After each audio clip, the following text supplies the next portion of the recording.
কি পরিস্থিতি দেখলেন, সূত্রপাতটা এখন পর্যন্ত কি জানলেন, হতাহতের কি খবর? সালামু আলাইকুম। শুরুতে আপনাদেরকে ধন্যবাদ আমাদেরকে সহযোগিতা করার জন্য। আমরা আনুমানিক 11:45-এর দিকে একটা সংবাদ পাই যে এখানে তেমুকিতে একটা সংঘর্ষ হচ্ছে। পরবর্তীতে আমরা খোঁজখবর নিয়ে জানতে পারি আপনার এই যে কুমারগাঁও এবং হচ্ছে আপনার সাহেবের গাঁও, এই দুইটা গ্রামের মধ্যে দুইটা বাচ্চার কথা কাটারে কেন্দ্র করে সংঘর্ষ হয়। পরবর্তীতে কুমারগাঁওয়ের লোকজনের সাথে আপনার নাজিরের গাঁও এবং সাহেবের গাঁওয়ের লোকজনের সাথে ছড়ার গাঁও এবং কালীর গাঁওয়ের লোকজন যুক্ত হয়ে সংঘর্ষে লিপ্ত হয়। পাশাপাশি আপনার ইট পাটকেল নিক্ষেপ করার কারণে কিছুক্ষণের জন্য যান চলাচল বন্ধ ছিল। পরবর্তীতে পুলিশের স্ট্রাইকিং ফোর্স এবং মোবাইল ফোর্সের উপস্থিতিতে পরিস্থিতি কিছুটা শান্ত হয়। পাশাপাশি হচ্ছে আপনার বাংলাদেশ সেনাবাহিনীর 4টা মোবাইল টিম আসে এবং আমরা পরিস্থিতি নিয়ন্ত্রণে সক্ষম হই। এখন পর্যন্ত এটার সাথে কোনো ধরনের অন্য কোনো সংশ্লিষ্টতা পাওয়া যায় না। বিভিন্ন জায়গায় আমাদের কাছে তথ্য চাওয়া হচ্ছে যেটার সাথে নির্বাচনের কোনো সংশ্লিষ্টতা আছে কিনা।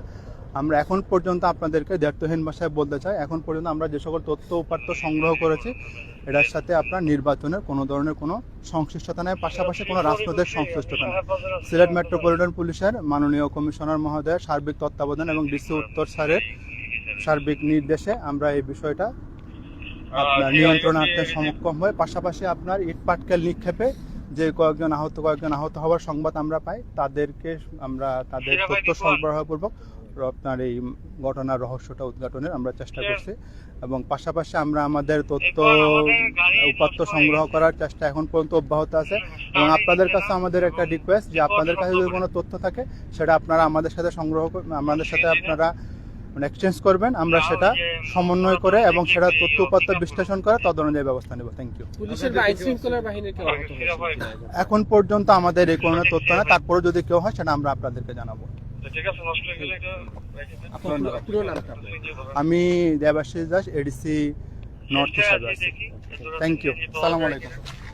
আপনাদের সহযোগিতার জন্য আবার ধন্যবাদ।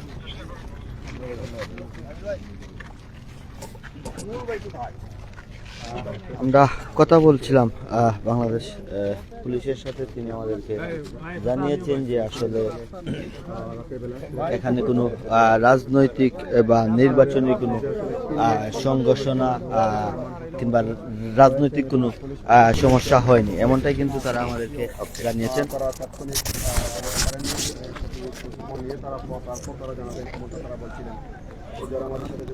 আমাদেরকে কথা বলছিলাম পুলিশের কর্মকর্তার সাথে, তিনি আমাদেরকে জানিয়েছেন যে আসলে এখানকার যে ঘটনাটি ঘটেছে সেটি রাজনৈতিক বা নির্বাচনী কোনো সংঘর্ষ নয়, এমনটাই তিনি আমাদেরকে জানিয়েছেন। এবং বর্তমানে কিন্তু আসলে পরিস্থিতি নিয়ন্ত্রণে আছে, এখানে পরিস্থিতি নিয়ন্ত্রণে আনতে বাংলাদেশ সেনাবাহিনী এবং বাংলাদেশ পুলিশ কিন্তু কাজ করেছে। আমরা আপনাকে আবারও বলতে চাই যে কুমারগাঁও এবং সাহেবের গাঁও দুই গ্রামের মধ্যে কিন্তু আসলে এই সংঘর্ষের ঘটনা ঘটে। দর্শক, এই ছিল আমাদের কাছে তেমুকি পয়েন্ট থেকে কুমারগাঁও এবং সাহেবের গাঁওয়ের সংঘর্ষের সর্বশেষ খবর। পরবর্তীতে আবারও কোনো না কোনো খবর নিয়ে আমরা আপনাদের সাথে সংযুক্ত হব। তো তখন ভালো থাকুন, সুস্থ থাকুন, সিলেট ভিউর সাথেই থাকুন।